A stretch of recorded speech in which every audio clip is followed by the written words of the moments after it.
My father threw me out of the house and slapped me with the DNA results. He yelled, "You're the daughter of a cheating woman," while my golden child brother laughed. I grabbed the papers and read them. Today's story is about a father who kicked his daughter out of his home. Jessica was 24, and Robert slammed some DNA papers in front of her and said, "You know what? I've thought this for a long time, but it turns out you're not my daughter." And just like that, he kicked her to the curb. Well, Jessica didn't take that lightly. She went and got her own DNA test with far more thorough results. And guys, you're not going to see this coming. It's hard to put into words what I'm feeling right now. Everything I thought I knew about my family has completely turned upside down. And the worst part is, deep down, I think I always knew something wasn't right. For as long as I can remember, I've always felt like an outsider in my own family. My father, Robert, made it clear that I could never measure up to my older brother, Nick. While Nick was showered with love and praise, I received nothing but cold indifference. No matter how hard I tried, I was never enough. I told myself it was just favoritism. Some parents just preferred one child over the other. If I worked harder, stayed out of trouble, or achieved more, maybe I could win my father's approval. But no matter what I did, he always found a way to tear me down. When I was around 10 years old, I overheard whispers about my mother, Susan, from my Aunt Carol during a family gathering. That's when I found out about a drunken confession my mother had admitted to, an affair around the time I was conceived. They said she laughed it off, calling it ancient history. But those words never left my mind. I didn't want to believe it, so I convinced myself that my father just preferred having a boy. The alternative was too painful to consider. Nick, on the other hand, looked exactly like Robert. He had the same sharp features, the same dark brown hair, the same piercing gaze. I, however, looked nothing like either of my parents. A lot of times, people would ask me if I was adopted. That always hurt. And now, just a little over a week ago, everything came crashing down. The family dinner had been tense from the start. Robert had been unusually quiet, barely touching his food, when usually he'd be busy boasting about Nick's accomplishments, no matter how small. Then, without warning, he slammed a stack of papers onto the table. He declared that I was not his daughter, but the product of a cheating woman. He had taken a DNA test for both me and Nick, and the results, he claimed, had confirmed what he had always suspected. I was not his child. I was the result of my mother's betrayal. He said this was why I had never been good enough, why he had never loved me. My mother, Susan, sat frozen in place, tears streaming down her face. But she didn't say a word. She didn't deny it. She didn't defend me. The weight of his words crushed me. My entire world shattered. I had always known he didn't love me, but to hear him say it out loud, to be told that I had never belonged, longed that I had no place in this family, was a pain I wasn't prepared for. Then, with finality, Robert told me to leave. For a moment, I couldn't move. I couldn't breathe. My father had always been cold, but this was beyond anything I could have imagined. I begged him, "Please don't do this," and pleaded with him to reconsider. I had nowhere to go, nowhere to turn. But he was unmoved. His decision was final. And I turned to my mother, Susan, hoping for some kind of support, but she only shook her head, her gaze fixed on the table. She would not fight for me. She would not even look at me.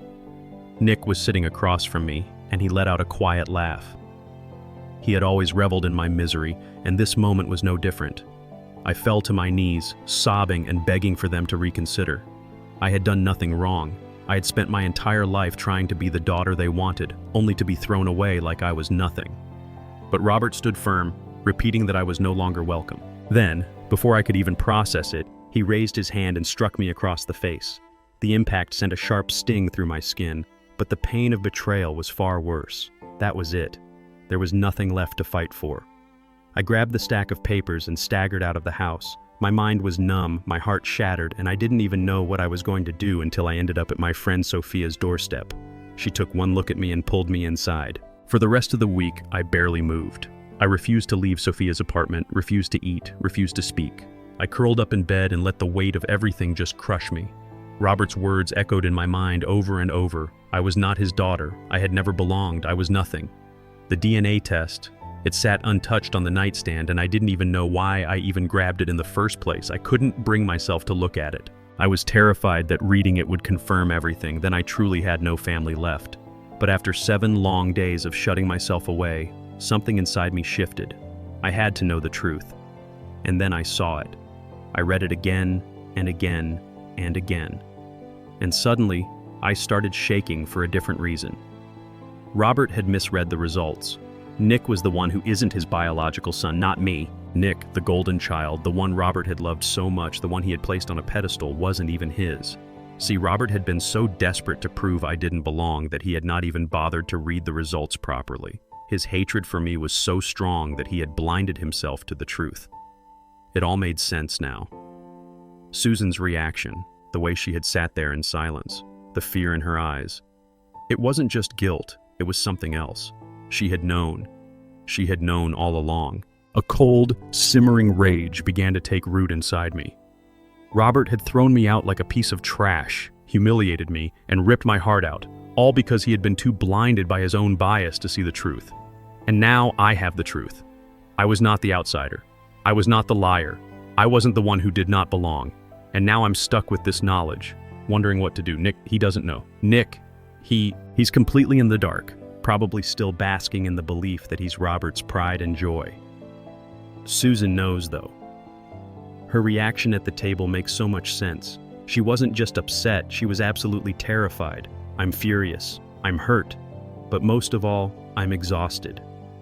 Robert has spent my entire life making me feel like I didn't belong, only for the truth to be revealed that he's been directing his hatred at the wrong person. I haven't decided what to do yet. Part of me wants to confront them, to know the truth, to throw it back in their face. But another part of me wonders if it's even worth it. Robert has made it crystal clear how little he thinks of me, regardless of biology. What good would it do to prove he's wrong? For now, I'll just continue staying with Sophia while trying to process everything. She's been my rock through this, reminding me that I don't owe my family anything. I'll be back. It's been a month now. Let me tell you, it's been a whirlwind, but I finally did what I've been debating for weeks. I confronted my mother, Susan. I couldn't carry the weight of this anger and betrayal any longer, and I needed answers. A few days ago, I asked to meet her in private, away from the rest of the family. She looked hesitant, almost as if she knew what was coming, but agreed. We met at a quiet cafe in town, and the moment when I sat down across from her, the floodgates opened. I asked her the question that's been haunting me since the day Robert threw me out with those DNA results. Why didn't she defend me? Why didn't she stop him from treating me like an outsider all these years? Why did she allow me to carry the burden of being different when she knew the truth all along? Her face shifted from defensive to pain as I spoke. I could tell my words were hitting her hard, but I didn't hold back. I told her how it felt to grow up constantly being compared to Nicholas, never being good enough, and always just being reminded in subtle and not so subtle ways that I wasn't truly part of the family. I explained how much it hurt to watch her stand by silently while father and brother belittled me, mocked me, and made me feel like I was nothing. I asked her point blank why she stayed silent at the dinner when Robert accused me of being the product of her affair. I told her how much it broke me to see her sitting there, tears streaming down her face, but saying nothing to defend me. If she knew the truth, if she knew I was the biological child, why didn't she speak up? Her response was heartbreaking, though it didn't excuse anything. She admitted that she was paralyzed by guilt, not just about the affair, but about how the entire family dynamic unfolded. She confessed that she always felt torn between protecting me and just keeping the peace with Robert, who, by the way, had grown colder towards her over the years. She said that staying quiet was the only way to maintain some semblance of stability in our family, even though she now realized it came at my expense. I told her I didn't buy that excuse. Stability at what cost? My self-worth? My mental health? I told her that she had a responsibility to stand up for me. As a mother, she failed. Her guilt, her fear, whatever the reason she had for staying quiet, didn't justify the years of neglect and emotional abuse I endured. I also told her I was tired of being everyone's scapegoat. I wasn't going to carry the weight of her mistakes anymore. The truth was out now, and it was her mess to deal with, not mine. I said I didn't care what excuses Robert or Nick might come up with to justify their treatment of me, but her silence hurt the most because she was supposed to be my advocate. She apologized, but I don't know, guys, it felt hollow. Maybe it's because I've spent so many years hoping for an apology that actually meant something, or maybe it's because no words can undo the damage that's already been done. She said she wished that she had been brave, that she had stood up to Robert for my sake. and she admitted that she let Nick become the golden baby because she thought it would plate Robert and keep their marriage intact. Hearing her admit all this gave me a mix of validation and sadness. It was strange. It confirmed what I already suspected. I was never a priority in this family. And while her guilt might be genuine, it doesn't change the fact that I grew up feeling unloved and unwanted. I left that conversation feeling lighter but also more resolved. I can't change the past. I can't force Susan to make up for what's already been lost, but I can set boundaries. I can stop giving her or anyone else in the family the power to hurt me. For now, I've decided to step back from my relationship with her. I need time to heal and figure out what a healthy dynamic, if any, might look like between us. I'm not closing the door completely, but I'm also not ready to let her back into my life in a meaningful way. I don't regret confronting her. It was long overdue, and I finally feel like I've said what I needed to say. But now it's time to focus on myself, on rebuilding my life, and on finding people who will love and support me unconditionally. I'm done carrying the weight of their mistakes, and I refuse to let their dysfunctional family define me anymore. It's been a few months. Well, things just got a lot messier for me. A few weeks after my confrontation with Susan, she reached out to me again. She begged to meet, saying that she had something important to tell me. Honestly, I didn't want to go. After our last conversation, I felt drained, and I wasn't sure I had the emotional energy to sit through another round of her apologies or excuses. But something about the way she asked, desperate, almost panicked, made me decide to give her one last chance. When we met, she looked like she had not slept in days. Her face was pale, and her hands trembled slightly as she sipped on her coffee.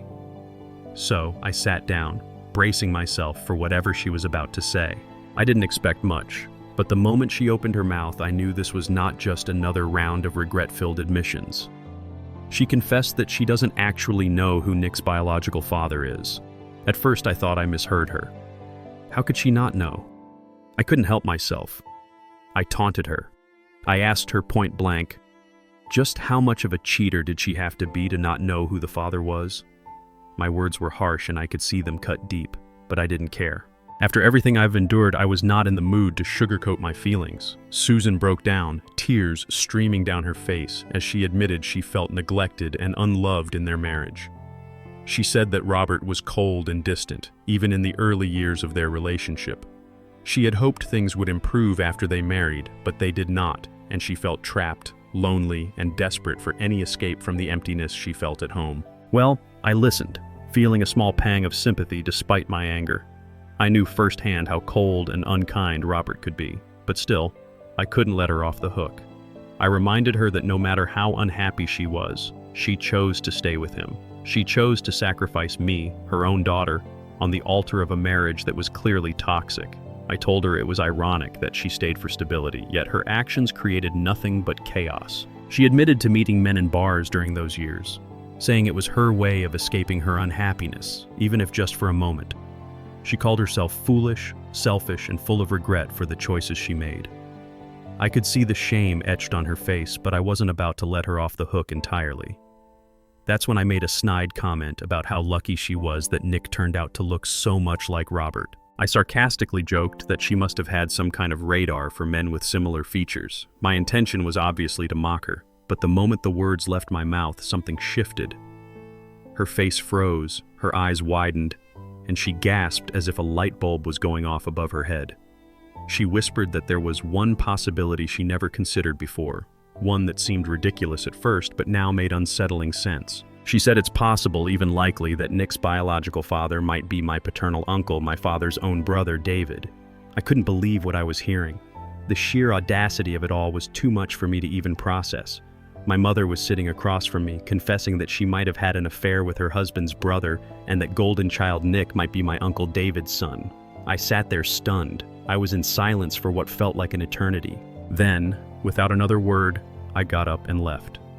I couldn't handle hearing anymore. The idea that Nick might be my cousin instead of my brother was too much for me to process, and now I'm left feeling more confused than ever. I don't know what to believe, and I don't know what to do with this information. Part of me wants to confront David, to demand an answer, but another part of me wonders if it's even worth it. My family has been a source of nothing but pain and dysfunction for as long as I can remember, and I'm not sure I want to dig any deeper into this mess. For now, I need time to think. I need time to decide what's best for me because clearly, no one else in the family has ever had my best interest at heart. This revelation has left me shaken, and I don't know where to go from here. Hey, it's been a few months since my last update, and I just want to start by apologizing for the silence. So much has happened, and honestly, I needed time to process everything and figure out my next steps. After my last meeting with Susan, things escalated in ways I did not anticipate. I've been dealing with the fallout ever since. So, shortly after I walked out on her confession about Nick possibly being my Uncle David's son, my mother began bombarding me with calls and messages. At first, I just ignored them, thinking she would eventually leave me alone. But the messages kept coming: pleas, apologies, and desperate attempts to convince me to keep quiet about what I now knew. She begged me not to ruin the family, not to destroy her marriage, and to consider, quote, the big picture. She framed it as an appeal for peace, but to me, it was just another example of her selfishness. Her words did not feel like concern for me, or even for Nick. They were entirely about herself and the life she was trying to maintain so hard. She didn't want the truth to come out because it would shatter the illusion of a functional family that she had carefully constructed. It was never about my well-being. It was about preserving her image and alleviating her guilt. The more messages I received, the angrier I became. Susan's actions were not driven by love or remorse. They were motivated by fear. She had used me as her scapegoat for years, allowing me to be neglected and emotionally abused, and now she wanted me to carry the burden of her secrets as well. It was infuriating, and it solidified my decision. I wasn't going to let her get away with this anymore. Well, over the past few months, I've been focusing on gathering as much evidence as possible. I've saved every pleading text, voicemail from Susan, documenting her desperation and her repeated requests for me to stay silent. These messages, while frustrating, are proof of her guilt and her willingness to sacrifice me to protect herself. I've also been piecing together other evidence where I can. It hasn't been easy. Susan is careful, and much of what happened years ago has been buried, but I've managed to find a few leads, and I'm determined to keep digging. Whether it's old photos, correspondence, or even a family testimony, I'm building a case that will reveal the truth. This isn't just about revenge or exposing Susan's lies. It's about reclaiming my voice and putting an end to the years of manipulation and neglect. Well, my family has thrived on secrecy and favoritism, and it's time for that to end. I've spent too long being treated as less, and I refuse to let their lies define me any longer. I know some people might question why I'm going to such lengths, and I've questioned myself at times too. But every time I look back on the years of emotional abuse and dismissal I endured, I remind myself that this isn't just for me. It's about breaking a toxic cycle and ensuring that the truth is finally known. I've been cautious about my next steps, but I'm planning to reveal everything when the timing is right. This isn't something I want to rush into. It needs to be done carefully and with all the facts laid out. I want there to be no room for denial or deflection when the truth finally comes to light. So almost this month has passed since my last update, and I can finally say that everything is out in the open. With the unwavering support of my best friend Sophia, I found the strength to confront my family one last time. It wasn't an easy decision, but I knew it was the only way I had to free myself from the burden of their lies and manipulation. Sophia stood by me every step of the way, helping me prepare and organize everything I gathered. She reminded me of my worth and encouraged me to see this confrontation not as revenge, but as a chance to reclaim my narrative. I was no longer the scapegoat or the outsider. I was somebody who deserved to be heard. Armed with the DNA results, Susan's messages, and my own resolve, I walked into that meeting ready to lay everything bare. The family meeting itself was tense from the moment I entered. Susan looked panicked the second she saw me, and I could tell she knew what was coming. Nick sat there, smug as ever, probably assuming I had come to beg for forgiveness or seek closure. Robert, stoic but distant, the same way he's always been with me. It didn't matter, though. I wasn't there to seek approval or forgiveness. I was there to tell the truth. I began by addressing the accusations that had been thrown at me during the heated family gatherings months ago. I laid out the DNA evidence that proved, without a shadow of a doubt, that I was Robert's biological daughter. Susan's face turned white as I presented the papers, her guilt practically written all over her. Next, I shifted the focus to Nick. I revealed that the same DNA test results also showed that Nick was not Robert's son, but David's son. The silence in the room was deafening. Susan gasped, and for the first time, Nick's smug demeanor cracked. Robert's face fell as the betrayal hit him like a ton of bricks. I could see the realization wash over him. The years of lies, the favoritism he had shown Nick, the mistreatment he had allowed toward me, all based on a false assumption. Robert was absolutely crushed, not only by Susan's affair, but also by the fact that his own brother had betrayed him in such a personal, devastating way. I could see the anger and heartbreak in his eyes, and for a brief moment I also felt sympathy for him. But then I remembered how he had treated me for years, and any sympathy I had evaporated. As for Nick, he was utterly stunned. He had spent his whole life basking in undeserved favoritism, believing himself to be the golden child. Now the foundation of his identity had crumbled beneath him. He wasn't Robert's son, and the privileges he had enjoyed for so long were built on a lie. For the first time in his life, he had nothing to say. Susan, on the other hand, was drowning in guilt. She couldn't even meet my eyes, and I could tell she wanted to say something, to defend herself or beg for forgiveness, but no words came. The weight of her actions was heavy, and the room was too suffocating for her usual justifications or manipulations. When I finished, I didn't wait for a response. I had said everything I needed to say, and for the first time in my life, I felt a sense of freedom. The weight I had carried for so many years, the neglect, the abuse, the constant questioning of my worth, finally lifted. I had done my part, and now the rest was up to them. Since that day, Robert has tried to contact me. He's left voicemails and messages, some apologetic, some angry, and others simply pleading for a chance to talk. I haven't responded. I don't know if I ever will. For years, he chose to believe the worst about me, and I'm not sure I have it in me to rebuild that relationship. As for Nick, his role has completely shifted.